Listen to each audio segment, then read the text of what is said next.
Yo, c'est Andreas. Aujourd'hui, on va parler d'un sujet qui nous concerne tous à un moment ou un autre, et j'ai nommé la paresse. Vous savez, cette petite voix dans notre tête qui nous dit de remettre les choses au lendemain et qui nous dit de rester dans notre zone de confort et de ne pas faire le travail. Et bien, dans cette vidéo, je vais vous donner 7 conseils pratiques et infaillibles pour vaincre cette petite voix et devenir plus productif au quotidien. Alors c'est parti, on perd pas de temps. Tout d'abord, avant de plonger dans les solutions, il est important de comprendre ce qu'est la paresse. En réalité, ce n'est souvent qu'un mécanisme de défense de notre cerveau. Il cherche à éviter l'inconfort et l'effort liés à une tâche que l'on souhaite accomplir. Mais une fois qu'on sait ça, on peut trouver des petites techniques, des petites méthodes pour arriver à contourner ces obstacles-là et arriver à contourner aussi ce réflexe naturel de défense. Première technique, fixez-vous des objectifs clairs et réalistes. Quand on sait exactement ce que l'on doit faire, il est beaucoup plus facile de se motiver pour passer à l'action. Faites-vous une liste de tâches tous les jours, donc une petite to-do list avec les tâches les plus importantes au début, donc vous devez faire absolument les tâches essentielles et ensuite vous descendez crescendo dans les tâches qui sont moins importantes, mais le but c'est de valider le plus de tâches possible et vouloir tout faire. En fait, c'est ça votre objectif de tous les jours, c'est de vraiment valider toutes vos tâches. Et ce qui est important, c'est qu'il vaut mieux se fixer des objectifs clairs et atteignables au lieu de se noyer sous une montagne de choses à faire. Donc vaut mieux se mettre peut-être maximum 4-5 trucs à faire qu'en mettre 10 et finalement en faire que la moitié. Ensuite, vous pouvez diviser vos tâches en petites étapes. Donc par exemple, vous allez prendre quelque chose, donc je sais pas, tourner une vidéo YouTube, enfin plutôt mettre en ligne une vidéo YouTube. Premièrement, vous allez faire le script, ensuite vous allez la tourner, ensuite vous allez la monter et ensuite vous allez la mettre en ligne, faire tout ce qui est après miniature, description, etc., les hashtags, tout ça. De faire ça, cela rendra la tâche moins intimidante et plus facile à faire. Ensuite, vous pouvez utiliser une technique de productivité que personnellement j'utilise un petit peu, mais pas à chaque fois. C'est la technique Pomodoro. Donc ça, je pense que vous en avez déjà entendu parler. Donc elle consiste à travailler pendant 25 minutes, je sais pas ce que j'ai fait avec mes doigts. Elle consiste du coup à travailler pendant 25 minutes et ensuite à prendre une pause de 5 minutes et ça sur 4-5 cycles. Ça c'est vous qui voyez les cycles en fonction de ce que vous avez à faire et selon est-ce que vous êtes bien avancé dans votre travail ou non. Cela vous permettra de rester concentré et de ne pas vous sentir débordé, ça c'est important aussi. Et après 4 ou 5 cycles, généralement il faut prendre une pause plus longue. Cette méthode elle est bien parce qu'elle permet réellement de lutter contre la procrastination.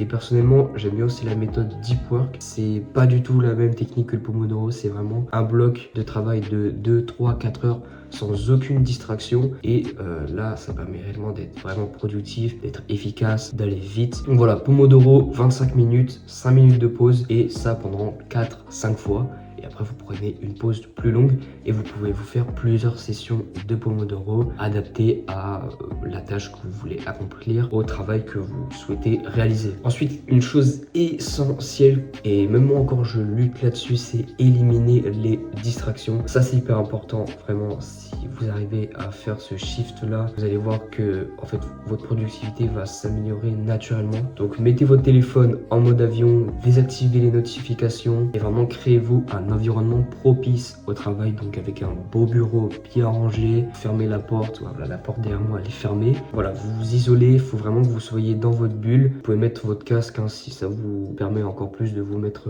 dans une bulle et dans un environnement, dans un petit cocon. Et ce qui est bien, c'est plus vous serez concentré, moins vous serez tenté de céder à la paresse et à la procrastination. Une fois que vous serez lancé dans votre tâche, faites je sais pas, des exercices, des devoirs ou quoi que ce soit, et bien vous serez lancé et à un moment vous allez atteindre l'état de flow. Ensuite, il vous faut trouver une source de motivation. Cela peut être une petite récompense que vous vous offrez à vous-même après avoir accompli une tâche, ou bien simplement le plaisir de voir votre to-do list se raccourcir. Cela peut vous motiver. En gros, trouvez ce qui vous motive le plus et utilisez-le à votre avantage. Ça, c'est important. Moi, par exemple, ce qui me motive le plus aussi, c'est de voir ma to-do list se raccourcir et après de cocher mes petites habitudes dans mon habit tracker. Ça me permet vraiment de me dire, ok, là j'ai fait ça, aujourd'hui j'ai fait ça, c'est cool, j'ai été productif, ça a été une bonne journée. Et enfin, dernièrement, prendre soin de sa santé physique et mentale, donc de son esprit. Ça c'est hyper important et c'est tellement négligé des fois et mis de côté. On se dit bon voilà, faut que je travaille, je travaille plus que les autres, forcément j'aurai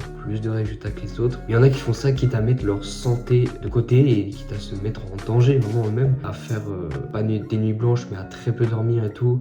Alors ok, c'est bien, t'es en train de travailler, mais sur du long terme, c'est juste pas possible. On sait que le sommeil, j'ai déjà fait une vidéo là-dessus, c'est super important pour réguler plein de trucs dans notre cerveau, que ce soit au niveau hormonal, niveau métabolisme, niveau notre énergie, au niveau de notre concentration. Hein, je peux t'assurer que si tu fais une nuit de 3 heures et que le lendemain, tu fais des exercices de physique, après par exemple, ça va être dur. Honnêtement, ça va être très difficile. Bref, en somme, dormez suffisamment, environ 6, 7, 8 heures dans cette fourchette-là. 7-8 heures, c'est le mieux. Vraiment, c'est optimal. 8 heures, c'est le Graal. Mangez équilibré, faites de l'exercice, c'est super important. Comprenez en fait qu'un corps en bonne santé, que ce soit physique et mental, est littéralement une arme contre la paresse. Parce qu'une fois que vous vous sentez bien, vous ne pourrez pas céder à toutes les petites tentations autour de vous, etc. Et surtout, après avoir fini votre to-do list ou après avoir fait le travail, et seulement je dis bien après, prenez du temps pour vous détendre et recharger vos batteries pour ensuite mieux repartir. Voilà, donc j'espère que ces techniques vous permettront de vous aider pour vaincre la paresse et pour devenir plus productif au quotidien, qu'est-ce que soient vos objectifs, que ce soit par exemple